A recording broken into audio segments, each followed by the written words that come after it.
Bab 1051, Mengatasi Kesengsaraan. Kendall Yinbis, seorang pria dari lawan jenis dan tidak manusiawi. Binatang Zuyin sekali lagi menjadi kuli. 3 jam kemudian, semakin banyak celah kecil muncul di formasi. Binatang Zuyin tertawa begitu keras hingga mulutnya hampir pecah sampai ke dasar telinganya. Setelah 3 jam berikutnya, celah yang ada semakin banyak. Akhirnya, saat segel Aiden menembus ke dalamnya satu persatu, celah yang diukur itu langsung terhubung membentuk celah yang sangat besar. Pada saat ini, formasinya berubah. Boom! Arai retak. 2 orang dan 1 monster benar-benar terbebas dari masalah. Mengaum. Binatang Zuyin mengangkat kepalanya dan meraung kegirangan, seperti serigala liar yang mengaum ke arah matahari, dan mengutuk, "Gila, jangan biarkan aku menemukan wanita itu, atau aku harus melucuti kulit dan ototmu." Tiba-tiba, wajah Aiden menjadi gelap. Itu terjadi terlalu cepat. Aiden tampak terkejut. Apa yang terjadi terlalu cepat? Binatang Zuyin bingung. Selamat. Aiden meliriknya dan berkata, "Ini adalah kesempatanmu untuk mengalahkan kulit dan otot wanita itu." Boom! Seolah-olah gunung raksasa yang megah akan datang, dengan rasa penindasan yang kuat, yang membuat Aiden, Yinbis, dan Melissa berubah warna. Pemaksaan Dewa Surgawi tingkat menengah muncul di perairan Bermuda. Wujud asli wanita itu ada di sini. Meskipun dia mendapat serangan balik karena klonnya dihancurkan, dia masih sangat kuat. Ini adalah wanita cantik, berdebu dan penuh niat membunuh, matanya yang indah berkilat tajam, "Kaulah, bajingan kecil itu, yang sebenarnya memberimu kesempatan untuk bangkit kembali. Tapi kamu tidak mendapat kesempatan kedua. Aku tidak bisa membunuh perempuan jalang itu, jadi garis keturunan Taiyinmu adalah milikku. Merupakan kehormatan besar bagi Anda untuk diberikan oleh saya." Wanita cantik itu tertawa terbahak-bahak, matanya penuh penghinaan. Meski merupakan garis keturunan Taiyin generasi kedua, yang tidak sebaik generasi pertama, namun merupakan wadah yang paling ideal. Yinbis tertegun sejenak, benar-benar melupakan kata-kata kejam yang dia ucapkan belum lama ini, dan bersembunyi tanpa menyadari menjadi salah satu garis keturunan teratas di alam semesta. "Haha, bahkan binatang buasmu pun akan mengkhianatimu." Wanita cantik itu mencibir. Ketika dia melihat ke arah Melissa, dia terkejut dengan kecantikannya dan merasa cemburu di dalam hatinya. Dia gadis kecil yang cantik, sama seperti perempuan jalang itu. "Bajingan kecil, aku akan membunuh wanitamu di depanmu." Wanita cantik itu menjadi semakin bersemangat saat dia berbicara, dan wajahnya menjadi semakin kejam. Sepertinya semuanya berada di bawah kendalinya. Namun, mata Aiden yang dipenuhi kebencian dan amarah begitu tenang sehingga wanita cantik itu terkejut. Ledakan dan raungan kemarahan yang diharapkan tidak terjadi sama sekali. Itu benar-benar di luar dugaannya. Ini seperti seorang wanita tua yang bersiap menonton pertunjukan monyet, hanya untuk mengetahui bahwa monyet itu memperlakukannya sebagai pertunjukan. Kesenjangan yang sangat besar membuat kemarahan di mata wanita cantik itu semakin kuat. "Jika saya tidak mengetahui pikiran batin Anda dengan jelas, Anda pasti sudah mati sekarang." Aiden melirik ke arah binatang Zuyin yang pengecut. Kemudian dia memandang wanita cantik itu, menggelengkan kepalanya, dan berkata tanpa daya, "Saya benar-benar tidak ingin selamat dari kesengsaraan." Mengatasi kesengsaraan. Wanita cantik itu tertegun dan seketika menjadi marah. Apakah kecil ini memperlakukannya seperti orang bodoh? Menerobos alam abadi, tidak mungkin terjadi malapetaka. Bahkan jika bajingan kecil ini ingin menerobos, dia akan langsung menyela, membiarkan dia merasakan kemarahan dan keengganan, dan diselimuti keputusasaan. Aiden menghela nafas pelan, dan seluruh nafas di tubuhnya dilepaskan tanpa menyembunyikannya. Boom! Paksaan yang luar biasa menyelimuti Laut Bermuda sejenak, seolah-olah ada semacam keinginan dalam kegelapan yang sedang dirasakan. Di mata wanita cantik yang terkejut dan tidak dapat dipahami, lapisan awan petir berkumpul di atas kepala Aiden, dan kekuatan surga yang menakutkan muncul, mengumpulkan kekuatan untuk menghancurkan mereka yang telah mengatasi kesengsaraan. Langit. Wajah wanita cantik itu dipenuhi keterkejutan. Melihat awan petir tebal di langit, dan sambaran petir yang mengandung kekuatan guntur yang membersihkan dunia, dia merasa ngeri, dan merasa pemahamannya telah terbalik. Untuk mengatasi kesengsaraan di alam abadi. Kecuali jika bakat orang yang mengatasi kesengsaraan itu sangat jahat, atau dia melakukan sesuatu yang bertentangan dengan kehendak langit dan bumi, malapetaka akan datang lebih awal. Wilayah laut dengan radius ratusan mil, di bawah kuasa Tuhan yang menakutkan, tidak menyukai ombak yang tak ada habisnya, dan makhluk-makhluk di laut pun menjadi gila dan melarikan diri keluar. Penghancuran segala sesuatu di bawah bencana bukanlah sebuah lelucon. Wanita cantik itu juga berada 100 mil jauhnya, dia mengertakkan gigi saat dia melihat Aiden yang sedang mengalami musibah. Berjalan. Aiden hanya sempat berteriak pada Melissa. Boom! Terjadi ledakan, seolah seluruh dunia akan terkoyak, dan ruangan dipenuhi guntur yang memekakkan telinga. Yinbis dan Melissa berada jauh dari jangkauan kesengsaraan surgawi pada waktunya. Pemandangan mengerikan bisa dilihat ratusan mil jauhnya. Awan guntur bergulung, guntur tak berujung bermekaran, menenggelamkan sosok Aiden seketika, dan ladang Bermuda langsung hancur. Guntur langit putih berubah menjadi harimau putih dan menyerang Aiden. Semua ini sangat tidak terduga sehingga sebelum Aiden dapat menyesuaikan kondisinya, kulitnya terkoyak dan dagingnya berlumuran darah. Berderak, tubuh Aiden yang robek dikelilingi oleh guntur dan kilat, dan lukanya cukup dalam hingga tulangnya terlihat. Mengambil napas dalam-dalam, energi spiritual langit dan bumi dalam radius 100 mil ditelan oleh teknik kebangkitan hebat Aiden. Tubuh abadi guntur surgawi dan tubuh suci Taiyin bekerja sama untuk segera pulih dari luka-lukanya. Sejak awal, Aiden menyadari bahwa kesengsaraan surgawinya tidaklah sederhana. Hanya sambaran petir pertama yang menyebabkan tubuhnya terluka parah dalam sekejap. Dengan kemampuan pemulihannya yang kuat, lukanya belum pulih sepenuhnya, dan ada bekas luka. Kekhawatiran di wajahnya, pucat pasi. Dotbah. Kali ini ada waktu reaksi. Pada saat guntur langit kedua terjadi, Aiden menyesuaikan keadaannya, energi dan jiwanya naik ke puncak, dan seluruh tubuhnya meletus dengan cahaya ilahi, seperti dewa. Pada saat ini, seluruh daging, otot dan tulang bergetar bersama, memancarkan vitalitas yang agung. Tubuh abadi guntur surgawi berlari dengan liar, guntur dan kilat meledak dalam kemarahan, matanya seperti pisau, sangat tajam, menatap ke langit. Boom! Guntur biru kedua jatuh dan berubah menjadi naga biru yang mengaum. Engah! Petir ini 10 kali lebih kuat dari yang pertama, Aiden langsung terlempar, bekas darah muncul di tubuhnya, dan puluhan tulang patah, sungguh tragis. Aiden! Melissa menutup mulut kecil Cherry, mata indahnya yang gemetar penuh kekhawatiran. Untungnya, Aiden mengandalkan tubuh abadi guntur surgawi, yang juga melahap kekuatan guntur surgawi biru, dan lukanya pun sembuh. Bencana itu mengandung kehancuran, tetapi juga secara alami mengandung vitalitas untuk menerobos dan berdiri kembali. Ada jejak cahaya putih dan ungu di darah Aiden, menguatkan tubuh Aiden. Namun, guntur ketiga melanda lebih cepat dari 2 guntur sebelumnya. Itu adalah guntur langit merah yang berubah menjadi Suzaku, seperti Suzaku kuno yang muncul kembali, turun ke dunia, dan menyemburkan api yang membakar langit tanpa henti untuk menghancurkan dunia. Bab 1052, 9 tingkat kesengsaraan abadi. Dalam sekejap, tubuh Aiden kembali patah. Itu seperti porselen halus dengan retakan di dalamnya. Sensasi terbakar menyebar ke seluruh tubuhnya. Jika aku tidak dapat dihancurkan atau ditegakkan, biarkan semua guntur dari langit menghantamku. Mata Aiden menyala-nyala dengan semangat juang, seperti pria penentang surga yang menghunus pedang ke arah langit. Tubuh berdarah itu juga sedang dibentuk kembali, meledak dengan kekuatan yang lebih besar dari sebelumnya. Guntur langit biru keempat dan guntur langit oranye kelima meledak satu demi satu. Mereka masing-masing berubah menjadi Xuanwu dan Qilin. Aura zaman kuno mengalir ke wajahnya, dan tekanan darah yang terkandung dalam kekuatan agung bahkan membuat binatang Zuyin gemetar ketakutan. Sungguh bencana yang mengerikan. Xuanwu dan Qilin sama-sama bertransformasi dalam guntur, seolah-olah makhluk nyata akan datang. Zuyin Bis menghirup udara. Tiba-tiba, Zuyin Bis memikirkan sesuatu dan bergumam, harimau putih, naga hijau, Suzaku, Xuanwu, Qilin. Ini adalah kesengsaraan abadi tingkat ke-9. Dengan kata, abadi, bukan lagi musibah biasa. Wanita cantik itu pun menyadari musibah yang dialami Aiden, wajahnya penuh keterkejutan, kegilaan, dan kecemburuan, serta sekujur tubuhnya menjerit-jerit. Kecil ini. Wanita cantik itu mengertakkan gigi. 9 tingkat kesengsaraan abadi dikatakan sebagai salah satu kesengsaraan surgawi yang paling kuat di dunia, dan berhubungan dengan keabadian. Mereka yang mampu selamat dari bencana semacam ini adalah para jenius paling jahat di suatu zaman, yang memimpin tren suatu zaman. Bahkan di zaman bumi kuno, tidak ada dewa surgawi jiwa yang baru lahir yang selamat dari bencana seperti itu. Bajingan kecil ini, kebajikan dan kemampuan apa yang dia miliki, dan bagaimana dia bisa selamat dari bencana seperti itu.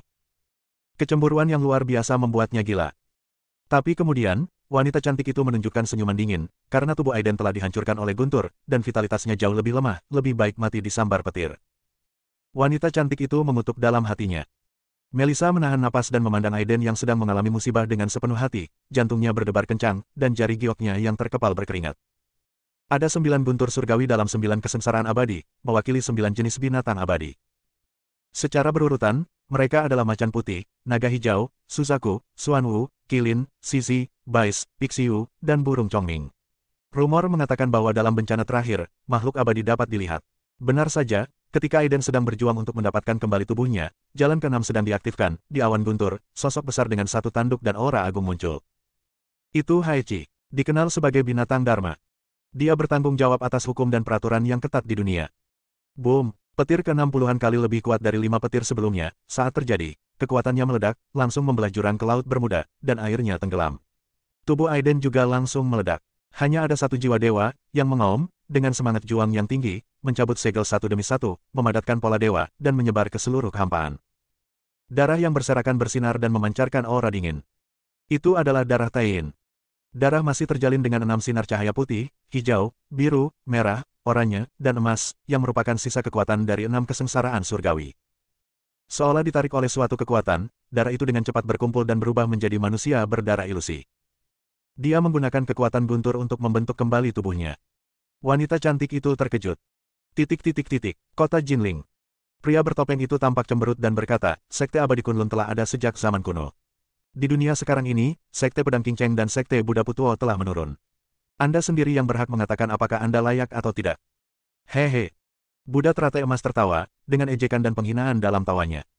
Tiba-tiba, pria bertopeng itu sepertinya merasakan sesuatu, dan ekspresinya berubah drastis. Di langit kota Jinling, awan petir besar berkumpul dengan cepat, menutupi langit. Setan Buddha adalah satu tubuh, dan malapetaka yang dihadapi oleh setan Buddha teratai emas bahkan lebih mengerikan daripada bencana yang dihadapi Buddha yang sebenarnya. Bencana surgawi. Pria bertopeng itu kaget. Namun, dia belum pernah melihat awan petir sebesar itu. Terlebih lagi, sangat tidak masuk akal jika pemuda di depannya menyebabkan malapetaka hanya dengan menerobos ke alam abadi. Buddha dan iblis adalah satu tubuh, haha, metode kultivasi semacam ini berlawanan dengan intuisi dan pengkhianatan, dan akan dihukum oleh Tuhan. Pria bertopeng itu langsung bereaksi dan mencibir, sepertinya Tuhan pun tidak bisa mentolerirmu. Pria bertopeng itu duduk kembali dan menyaksikan tubuh Buddha teratai emas diledakkan sampai mati oleh bencana surgawi. Namun, ketika dia mengangkat kepalanya dan melirik ke arah awan petir, dalam kekuatan surga yang menakutkan dan mendidih yang menyapu semua roh, hantu binatang peri muncul, menakuti pria bertopeng itu hingga terlihat ngeri. Ini adalah kesengsaraan abadi tingkat ke-9, bagaimana ini mungkin? Pria bertopeng itu tidak lagi berani tinggal di sini untuk menonton pertunjukan, ia begitu ketakutan hingga kencing dan melarikan diri ratusan mil jauhnya. Meskipun Octavia, Faber, Harun, Taylor dan yang lainnya tidak mengetahui apa itu 9 tingkat kesengsaraan abadi, mereka merasakan kengerian kesengsaraan surgawi, bahkan yang abadi akan terbunuh seketika dan memilih mundur ratusan mil jauhnya. Kak, ini bergemuruh. Mulut kecil Sarah tumbuh menjadi bentuk O, dan mata kecilnya penuh rasa ingin tahu. Boom! Zara mengetuk Sarah dengan keras, dan berkata dengan keras, sialan, ini adalah kesengsaraan abadi tingkat ke-9, kenapa kamu masih berdiri di sana, lari? Boom! Sepertinya puluhan ribu kereta berguling dengan momentum yang begitu megah sehingga seluruh kota Jinling bergemuruh. Tubuh Buddha teratai emas segera sampai ke tempat yang jarang penduduknya. Tapi kota Jinling adalah kota besar di Tiongkok, dan yang disebut berpenduduk jarang hanyalah istilah relatif. Untungnya, semua pejuang dan biksu yang datang dari Tiongkok segera diberangkatkan untuk mengisolasi orang-orang biasa. Apakah ini malapetaka Jessica?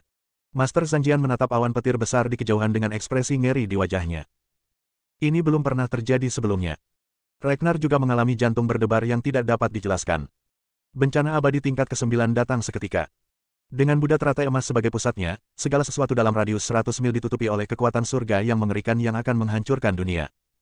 Lautan guntur langsung turun, dan tubuh Buddha teratai emas dibombardir oleh guntur. Setelah beberapa saat, tubuh Buddha teratai emas terkoyak dan terbang keluar. Di tengah auman tersebut, Buddha teratai emas meraung dengan enggan, menahan guntur dan pada saat yang sama dengan cepat pulih dari luka-lukanya. Klon ini adalah akar penyebab bencana tersebut. Namun jiwa klon Aiden, yang ada di tubuh Buddha teratai emas, tidak mau melepaskan klon tersebut. Lalu bagaimana dengan guntur? Hancurkan mereka bersama-sama. Naga hijau, burung merah, harimau putih, Suanwu, kilin, hantu binatang peri tampak hidup, seolah-olah mereka telah dibangkitkan, dan aura zaman kuno bertiup di wajah Anda. Tubuh Buddha teratai emas langsung meledak. Kumpulkan untukku. Jiwa yang terpisah berjuang keras, menyerap kekuatan guntur langit. Energi iblis dan cahaya Buddha meledak. Tubuh Raja Iblis terbuka, dan sosok Raja Iblis kuno muncul satu demi satu. Ini adalah bagian dari kemampuan yang dirangsang sepenuhnya dan diwujudkan oleh potensi besar yang tersembunyi di dalam tubuh Buddha teratai emas. Dalam cahaya Buddha, seorang Buddha kuno muncul, dan suara nyanyian terdengar. Ini seperti melantunkan sutra untuk semua orang di dunia dan untuk kehidupan lampau dan sekarang. Sang Buddha telah membabarkan sutra ini, Sariputra, semua biksu, semua dewa, Asura, di dunia, suara sutra-sutra melampaui bencana bergema dengan keras, megah dan jauh, seolah-olah datang dari luar langit. Sebuah pintu Buddha muncul, di dalamnya 6 alam reinkarnasi, dewa, asura, hewan, dan makhluk hidup lainnya berkumpul. Mereka melantunkan sutra dan memuji Sang Buddha bersama-sama, dengan ekspresi saleh di wajah mereka. Kitab suci Buddha yang menyelamatkan dunia juga menyelamatkan diri kita sendiri. Bab 1053, belum pernah terjadi sebelumnya di zaman kuno dan modern. Boom! Namun, kekuatan Raja Iblis kuno dan Buddha kuno saling tolak-menolak, menyebabkan tubuh dan alis Buddha teratai emas berdarah. Mengaum. Saat berikutnya, Raja Iblis dan Buddha berlumuran darah pada saat yang sama dan meraung. Apakah setan itu, dan apakah Buddha itu? Buddha teratai emas meraung ke arah langit, mempertanyakan kehendak dunia bawah, Buddha dan setan sama-sama makhluk di dunia. Karena mereka punya alasannya sendiri-sendiri. Saya seorang Buddha, dan semua surga adalah Buddha. Saya adalah iblis, dan semua surga adalah iblis. Bahkan jika makhluk abadi datang, dia tidak bisa menghentikan keinginanku. Tubuh Buddha teratai emas melangkah maju, seolah-olah semacam transformasi telah terjadi. Energi iblis dan sifat Buddha di dalam tubuh bergabung satu sama lain pada saat ini, dan diagram Tai Chi muncul. Di mata ikan Yin dan Yang, hiduplah masing-masing Raja Iblis dan Buddha kuno. Kekuatannya mencapai keseimbangan tertentu pada saat ini. Tubuh fisik dibentuk kembali, otot dan tulang dalam tubuh bergetar, dan sumsum tulang dibangun kembali. Tubuh Raja Iblis, Buddha.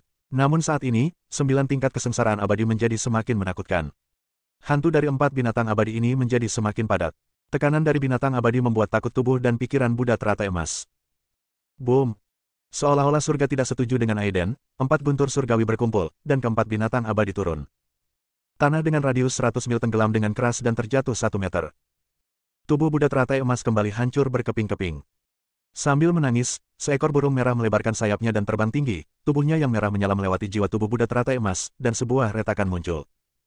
Ini adalah kerusakan jiwa. Aku tidak ingin mati. Tidak ada yang bisa membuatku mati, bahkan dunia ini pun tidak. Tubuh Buddha teratai emas meraung. Jiwa yang terbelah dengan retakan memasuki diagram Tai Chi dan menjadi garis pemisah antara Yin dan Yang. Raja Iblis di mata Yin Yu dan Buddha kuno di mata Yang Yu keduanya mengguncang tubuh mereka dan menjelma menjadi Aiden, dengan pola Iblis dan Buddha di sekujur tubuh mereka. Ajaibnya, perpecahan dalam jiwa yang terpecah dapat disembuhkan. Pria bertopeng yang melihat pemandangan ini sangat terkejut. Matanya berbinar. Buddha teratai emas sekarang sangat lemah di sekolah menengah. Ini adalah waktu terbaik untuk melakukan serangan diam-diam. Meskipun dia berada di tahap tengah keabadian, dia juga orang yang sangat stabil. Apa yang bisa diselesaikan dengan 20 poin usaha adalah jangan pernah menyia-nyiakan 10 poin usaha. Pada saat yang sama, di perairan Bermuda. Sebagai dewa asli, tubuh Aiden sekali lagi dipecah menjadi beberapa bagian oleh 8 guntur surgawi di depannya, merasakan kemarahan tubuh Buddha teratai emas, mata Aiden membelalak karena amarah, dan seluruh tubuhnya penuh dengan pemberontakan. Tubuh suci Taiyin telah diliputi oleh guntur langit yang sombong dan telah menjadi kesuksesan kecil. Tubuh abadi guntur surgawi melangkah lebih jauh, sepenuhnya menyerap 8 guntur surgawi dan memadatkan jejak Qinglong, Macan Putih, Suzaku, Xuanwu, Zizi, Qilin, Pixiu, dan Bais. Sekarang dia bisa menghancurkan harta spiritual tingkat rendah dengan kedua tangannya. Bahkan harta spiritual kelas menengah dapat dikalahkan dengan susah payah. Monster, sungguh keterlaluan. Zhu Yinbis terkagum-kagum lagi dan lagi. Boom! Petir terakhir akhirnya jatuh, dan hantu burung Chongming mengeras hingga tingkat yang mencengangkan, tekanan garis keturunannya seperti binatang peri yang muncul kembali di dunia. Pukulan ini tidak ditujukan pada tubuh fisik, tetapi pada jiwa. Api Senluo, Ki Mahamudra bawaan, pedang ilahi, ... Aiden menggunakan seluruh kekuatan sihirnya dan memusatkannya menjadi satu pukulan, dalam cahaya yang menyala-nyala, dia membunuh burung Chongming yang sedang menyerbu ke arahnya. Klik, saat burung Chongming meledak, retakan muncul di jiwa Aiden. Cedera jiwa seperti ini hampir mustahil untuk disembuhkan. Namun diagram Tai Chi muncul di tubuh Aiden. Di mata ikan Yin, dia melihat penjahat yang berubah dari darah Tai Yin, dan di mata ikan Yang, dia melihat penjahat yang berubah dari kekuatan tubuh abadi guntur. Jiwa dipenuhi dengan 2 kekuatan dan pulih dengan cepat. Aiden di Bermuda dan tubuh Buddha teratai emas di kota Jinling keduanya sembuh karena diagram Tai Chi. Ia juga telah mengalami serangkaian transformasi yang menakjubkan. Budidayanya secara langsung melampaui puncak tahap awal keabadian. Ramuan emas muncul di posisi dantian. Ramuan emas dari tubuh Buddha teratai emas, 2 kekuatan Buddha dan iblis yang sangat berbeda telah mencapai keseimbangan tertentu dan ada pada saat yang sama. Ramuan emas dalam dantian Aiden adalah perpaduan kekuatan guntur surgawi dan kekuatan darah Taiyin. Tubuh asli dan klonnya mengaktifkan kekuatan ramuan emas pada saat yang sama, menelan energi spiritual langit dan bumi, dan dengan cepat pulih dari luka-luka mereka. Setelah beberapa saat, energi kehidupan melonjak. Tapi apakah itu tubuh asli atau tiruannya, ekspresi mereka kental dan mereka tidak berani bersantai. Karena setelah melihat binatang abadi berkepala 9 dalam kesengsaraan abadi 9 tingkat, dia menjadi seorang abadi. Sejujurnya, di kehidupan sebelumnya, Aiden adalah generasi abadi dengan bakat yang menakutkan. Dia juga selamat dari 33 kesengsaraan surgawi, salah satu kesengsaraan terkuat di alam semesta. Mengenai makhluk abadi yang legendaris, dia hanya mengetahui sesuatu tentang mereka di beberapa buku kuno. Dalam pemahaman banyak orang, yang abadi adalah makhluk yang unggul, namun hanya sedikit orang yang mengetahui bahwa yang abadi adalah suatu ras yang telah dimusnahkan dalam sejarah dunia budidaya selama jutaan tahun. Ketika klan abadi berada di puncaknya, lahirlah 3 kaisar abadi. Dikenal sebagai ras terkuat dari 3 kaisar dalam satu klan, mereka menguasai alam semesta untuk jangka waktu yang sangat lama. Tapi klan abadi yang begitu kuat masih binasa. 3 kaisar abadi telah jatuh. Bagaimanapun, dia adalah seorang jenius, dan si jenius menghargai kejeniusan. Aiden secara alami ingin melihat keanggunan klan abadi, dan yang terbaik adalah melihat jejak 3 kaisar abadi dari klan abadi di dunia ini. Di kota Jinling, Buddha teratai emas berdiri siap dan memandang ke langit. Meskipun malapetaka telah berakhir, kekuatan surga yang menakutkan belum hilang. Octavia, Harun, Erdem dan yang lainnya semuanya melihat ke langit. Pria bertopeng itu akhirnya menahan diri dan ingin menyaksikan yang abadi di bencana abadi tingkat ke-9. Mengaum. Di tengah suara gemuruh, suasana zaman kuno memenuhi udara, dan bayangan naga hijau, harimau putih, burung merah, naga hitam, unicorn, Siezi, Pisiu, Baize, dan burung Chongming memadat lagi, dan kekuatan binatang peri terpancar. 9 binatang abadi menyerbu ke langit. Sebuah gambar perlahan terungkap.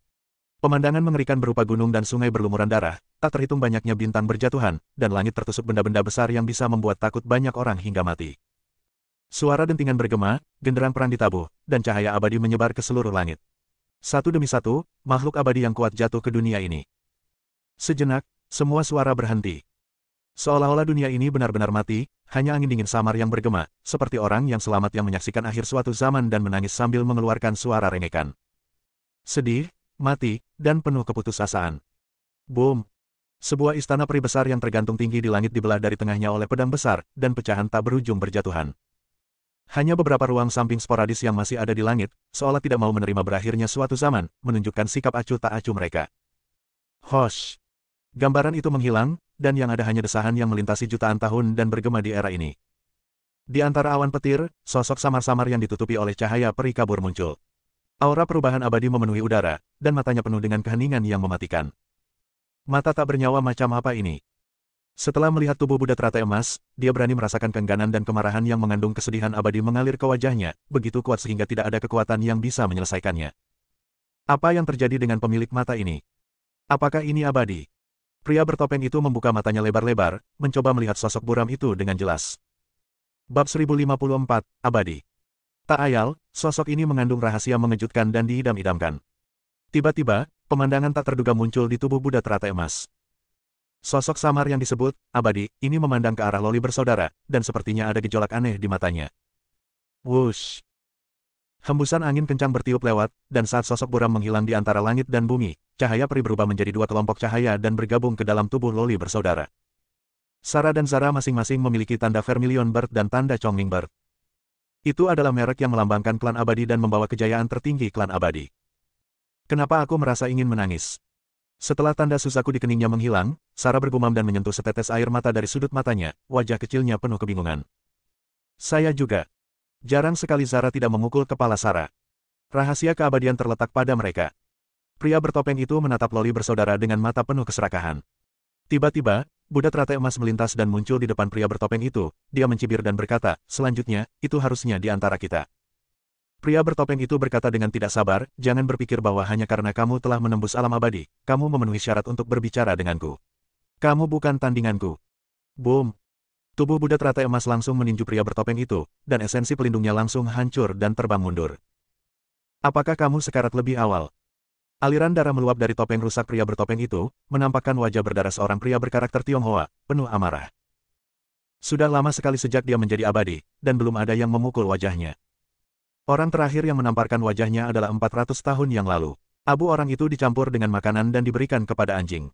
Istri dan putrinya menjadi budak selama beberapa generasi, menjadi pelampiasan kehancurannya. Demikian pula, dia tidak berpikir bahwa tubuh Buddha teratai emas lebih kuat darinya, dia hanya ceroboh sekarang. Ki ungu datang dari timur. Pria bertopeng itu sekali lagi menggunakan kekuatan magisnya dan mengarahkan pedangnya ke arah langit. Awan energi ungu memenuhi udara. Pedang peri ungu mengembun dan meledak dengan energi pedang tajam, menebas tubuh Buddha teratai emas. Semua arah diblokir. Tidak ada jalan ke surga dan tidak ada jalan ke bumi. Namun, untuk tubuh Buddha teratai emas saat ini, ia tidak perlu menghindarinya. Tidak ada kekuatan magis, tidak ada energi nyata, yang ada hanya roh jahat. Tubuh Buddha teratai emas sedang menguji kekuatan tubuh Raja Iblis setelah malapetaka. Boom! Dengan satu pukulan, aura barbar melonjak dan menyapu ribuan gelombang. Energi ungu, bubar. Pedang peri, roboh. Tubuh pria bertopeng itu terguncang, dan dia terbang ratusan meter dengan pinggang membungkuk, semua tulang di pinggangnya hancur dan darah meluap. Kamu baru saja menerobos alam abadi, dan kamu memiliki kekuatan tempur seperti ini. Pria bertopeng itu sangat terkejut. Aku bahkan tidak memikirkannya. Bisakah seseorang yang selamat dari kesengsaraan abadi tingkat ke-9 diperlakukan seperti biasa jika dia memiliki tingkat kekuatan tempur yang sama? Buddha teratai emas mengatakan yang sebenarnya, mengatakan hal biasa. Sekte Abadi Kunlun, aku pasti akan mengunjungimu. Ada beberapa hal yang perlu diselesaikan. Ekspresi pria bertopeng itu muram dan tidak menentu, lalu dia menundukkan kepalanya dan berkata, aku tidak sebaik kamu, aku bisa membunuh atau memenggal kepalamu, terserah kamu. Tubuh Buddha teratai emas memandangnya dengan acuh tak acuh, lalu menatap loli bersaudara, pemandangan tadi membuatnya bingung. Apakah kedua lolita kecil ini keturunan dari klan abadi? Tiba-tiba, pria bertopeng itu berdiri, tatapan ganas melintas di matanya, dan serangan magis di tangannya mengenai tubuh Buddha teratai emas. Ah! Jeritan melengking terdengar, dan semua tulang di tubuh pria bertopeng itu hancur, lubangnya meluap, dan dia menghantam tanah dengan keras, tidak ada daging yang baik di tubuhnya, dan dia terbaring lemas di tanah. Bagaimana tubuh Buddha teratai emas bisa tidak berdaya? Ketika dia menoleh untuk melihat pria bertopeng itu, dia sangat ketakutan hingga hampir mati. Kunlun, aku tidak akan membiarkanmu. Pria bertopeng itu meraung, jiwanya meninggalkan tubuhnya, dan dia hendak melarikan diri. Tiba-tiba, ruangan itu beriak. Di bawah tekanan tangan besar tubuh Buddha teratai emas, 10 penjuru disegel. Arwah pria bertopeng itu serasa tertancap di lumpur, tak mampu bergerak. Yang menunggunya adalah telapak tangan yang terjalin dengan energi iblis dan cahaya Buddha, tangannya ditarik dengan kuat, dan gumpalan asap tipis keluar di tengah jeritan. Seorang pria kuat di tahap keabadian surgawi, yang di dunia sekuler dapat menguasai seluruh bangsa Tiongkok, sama rapuhnya seperti ayam kecil di tangan tubuh Buddha teratai emas para pejuang dan biksu di kota Jinling adalah ngeri melihat ini. Tubuh Buddha teratai emas juga dengan cepat mengekstraksi ingatan pria bertopeng itu, dan kemudian menghapus jiwanya. Sekte Abadi Kunlun benar-benar mengejutkanku. Buddha teratai emas berkata dengan heran. Dari ingatan jiwa pria bertopeng, dia mengetahui bahwa ada 10 makhluk abadi yang kuat di Kunlun, dan ada juga harta spiritual kelas menengah dari Sekte Kunlun. Latar belakang seperti ini sangat menakutkan di dunia sekuler saat ini. Bahkan Sekte Abadi teratas di 9 alam abadi tidak dapat membandingkannya. Dan Sekte Abadi Kunlun, yang memiliki kekuatan yang begitu kuat, telah bersedia untuk tidak menonjolkan diri begitu lama. Jika bukan karena beberapa rahasia yang tidak diketahui, tubuh Buddha teratai emas tidak akan mempercayainya. Selain itu, gerbang abadi Kunlun juga terbagi menjadi gerbang rahasia dan gerbang terbuka. Mingmen adalah bagian dari apa yang diperlihatkan kepada dunia, termasuk Rajes, sesepuh Mingmen. Pintu rahasia dikendalikan oleh 10 makhluk abadi. Di permukaan, Mingmen adalah pemimpin dari Sekte Abadi Kunlun, namun nyatanya dia adalah pion dari Sekte ke-8. Kecuali mereka yang mewakili pintu terbuka dan menyampaikan wasiat pintu rahasia, banyak bidak catur yang tidak mengetahui keberadaan pintu tersebut. Air di Kunlun tidak terlalu dalam. Kunlun tidak hanya menipu masyarakat dunia dalam waktu yang lama, tapi juga menipu rakyatnya sendiri. Jika seseorang dari Sekte Abadi teratas di alam abadi 9 alam mempertahankan identitasnya sendiri dan menempati Sekte Abadi Kunlun, dia mungkin mati tanpa mengetahui alasannya.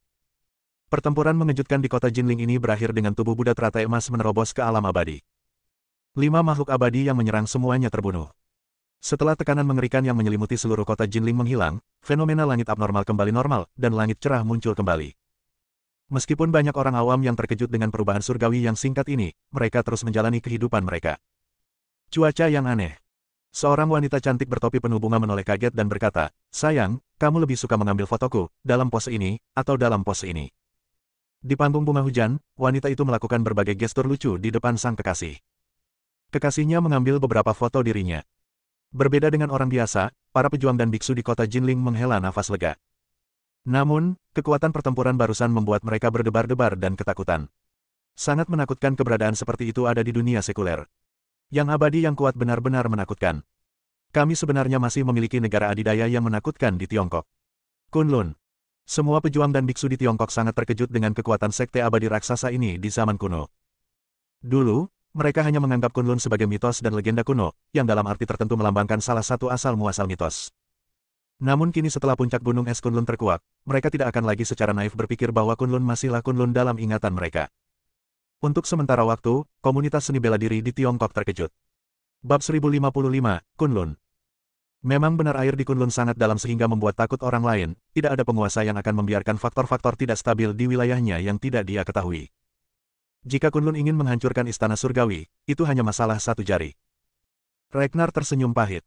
Karena istana surgawi mewakili keinginan pemerintah Tiongkok, wajar jika dia mengetahui instruksi para pemimpin di belakangnya. Tidak peduli berapa biayanya, cari tahu benar dan salahnya sekte abadi Kunlun. Perairan Bermuda. Dewa ini juga melewati masa kesengsaraan dengan lancar dan menjadi ramuan emas abadi yang sejati. Setelah pertempuran hebat, dia membunuh seorang wanita cantik. Setelah mencari ingatan jiwa, dia mengetahui beberapa berita tentang Sekte Suci Taiyin. Sekte Suci Taiyin juga merupakan pengkhianat yang menyerah kepada musuh di masa lalu. Wajah Aiden menjadi dingin. Dalam bencana besar di bumi kuno, para pengkhianat yang dipimpin oleh Kunlun dan Sekte Taiyin di antara kekuatan timur memberikan pukulan telak kepada para biksu di bumi. Pengkhianat di antara kekuatan barat adalah kota suci barat. Di barat, ada Raja Surgawi Jiwa yang baru lahir yang bertahan dari zaman bumi kuno hingga dunia saat ini. Dia adalah pendiri kota suci di barat. Aiden memikirkan banyak hal sekaligus. Berdasarkan ingatan wanita cantik itu, Aiden juga mempelajari koordinat Sekte Suci Taiyin. Benar saja, ini adalah gerbang peri yang terletak di ruang terlipat bumi, biasanya tidak terlihat, dan bahkan, tetangganya, Pulau Sanxian di luar negeri, hanya tahu sedikit tentangnya. Bajingan kecil, Sekte Suci Taiyin tidak akan membiarkanmu pergi. Wanita cantik itu mengeluarkan raungan enggan ketika jiwanya hilang. Air di Sekte Suci Taiyin tidak sedalam biasanya. Hanya tubuh utama dan avatarnya yang harus menjadi satu untuk bisa pergi ke sana. Kata Aiden. Sebagai pembelot dari zaman bumi kuno, Sekte Suci Taiyin pasti hanya menderita sedikit kerugian dan meninggalkan fondasi yang dalam, akan sangat berbahaya jika menerobos dengan gegabah. Setelah berpikir sejenak, satu-satunya pilihan adalah kembali ke kota Jinling dan mengambil giliran cloning. 3 hari kemudian, Aiden, Melissa, dan Zuyinbis kembali ke kota Jinling. Penglai, Yingzu, 5 dewa, Sekte Abadi Kunlun. Kata-kata ini mengejutkan Melissa dan binatang Zuyin, terutama Sekte Abadi Kunlun, air yang ditampilkan tidak begitu dalam. Segera, Buddha Teratai Emas merasakan sesuatu, terbangun dari retret, dan melihat ke arah kembalinya Aiden. Aiden, yang telah menerobos ke alam abadi, telah menahan auranya, tetapi perubahan tingkat kehidupannya masih sulit untuk disembunyikan, ada tekanan samar yang meluap secara alami, yang menakutkan. Keluarga Palmer telah mengumpulkan semua kekuatan Tiongkok. Istana Surgawi, Tianxi Dao, Sekte Pedang Qingcheng, Sushan. Bahkan Sevi dari Sekte Buddha Putuo ada di sini. Setelah dibersihkan dan disumbat oleh darah Buddha, luka-luka Sevi sembuh total, dan dia menerobos ke alam keabadian duniawi. Seluruh pribadinya berubah secara drastis, dan tubuhnya bersinar dengan cahaya Buddha yang redup, yang sangat sakral. Aiden bertukar pandang dengannya. Perintah apa yang Anda terima dari pejabat senior Tiongkok? Aiden bertanya. Kata yang stabil. Kata Tuan Zhangjian. Aiden mengerutkan kening dan berkata, bisakah kamu memberitahu pemimpin Istana Surgawi? Yang saya maksud adalah meminta agar Kunlun disalahkan. Tanya Sin Kunlun. Boom. 4 kata ini mengejutkan Master Pedang tersembunyi tanpa bisa dijelaskan, dan mata yang dia lihat ke arah Aiden penuh dengan kebodohan dan kengerian. Di Kunlun, tempat makhluk abadi yang kuat dan berkuasa duduk, menghancurkan istana surgawi seperti meremas semut sampai mati. Beraninya Aiden. Namun, dia juga pernah mendengar tentang adegan pria bertopeng Aiden dan mengetahui betapa kuatnya Aiden. Tapi dia masih ragu dan bertanya, Aiden, seberapa kuat kamu sekarang? Jawaban Aiden singkat dan langsung pada sasaran, membunuh 10 makhluk abadi tingkat menengah bukanlah masalah besar. Begitu kata-kata ini keluar, mata Tuan Zhangjian membelalak. Berapa lama waktu telah berlalu, apakah Aiden telah berkembang hingga saat ini? Segera, Master Pedang tersembunyi menyampaikan kata-kata ini kepada semua kekuatan besar di Tiongkok yang berkumpul di keluarga Palmer. Seperti Master Pedang tersembunyi, reaksi mereka semua ngeri. Kekuatan Aiden sangat menakutkan. Dia benar-benar jenius di dunia ini. Aku merasa seluruh hidupku sia-sia. Kata guru surgawi Tao yang abadi di bumi dengan tulus. Dia juga menjadi lebih bertekad dalam hatinya dan meminta Erdem untuk berteman baik dengan Aiden. Di matanya, bukanlah hal yang asing dan tidak mungkin bagi para jenius seperti itu untuk menerobos dewa surgawi jiwa yang baru lahir dan memiliki keberadaan yang sama dengan raksasa legendaris dari zaman bumi kuno. Ini untuk masa depan Erdem, dan terlebih lagi untuk masa depan Tianxi Dao. Harapan untuk kembali ke puncak zaman kuno. Haha, kalau begitu, kami yang akan menyalahkan Kunlun. Dewa duniawi dari Sushan mengelus jenggotnya dan tertawa, wajahnya penuh kepahlawanan. Untuk masalah ini, lebih baik meminta persetujuan dari manajemen puncak China terlebih dahulu. Aiden tersenyum. Bagaimanapun, Tiongkok saat ini, yang tidak mengenal zaman bumi kuno, harus mengikuti aturan. Guru Zhangjian segera pergi untuk meminta instruksi. Aiden bertanya kepada Dewa Bumi dari Sushan, Sekte Pedang Qingcheng, Tianxi Dao, dan Sekte Buddha Putuo, Senior, bisakah Anda meminjam buku kuno Sekte Anda untuk dibaca? Ini semua mudah untuk dibicarakan. Makhluk abadi di bumi dari kekuatan ini tertawa. Pada hari yang sama, Aiden meninggalkan kota Jinling dan pergi ke Sushan, Sekte Pedang Qingcheng, Tianxi Dao, Sekte Buddha Putuo dan tempat lain untuk membaca buku-buku kuno. Bagaimanapun, sekte-sekte besar ini adalah sekte abadi yang pernah ada di zaman bumi kuno, dan beberapa di antaranya bahkan berjaya di zaman kuno. Buku-buku kuno mereka mencatat sejarah masing-masing. Aiden berencana mempelajari beberapa petunjuk dari ini. Tiba-tiba, Ketika Aiden sedang membuka-buka buku kuno di Sushan, wajahnya menunjukkan keterkejutan. Pembunuh yang menghancurkan peradaban bumi kuno saat itu adalah iblis besar. Saat ini, perintah dari para pemimpin tertinggi Tiongkok turun dan mereka setuju dengan perkataan Aiden.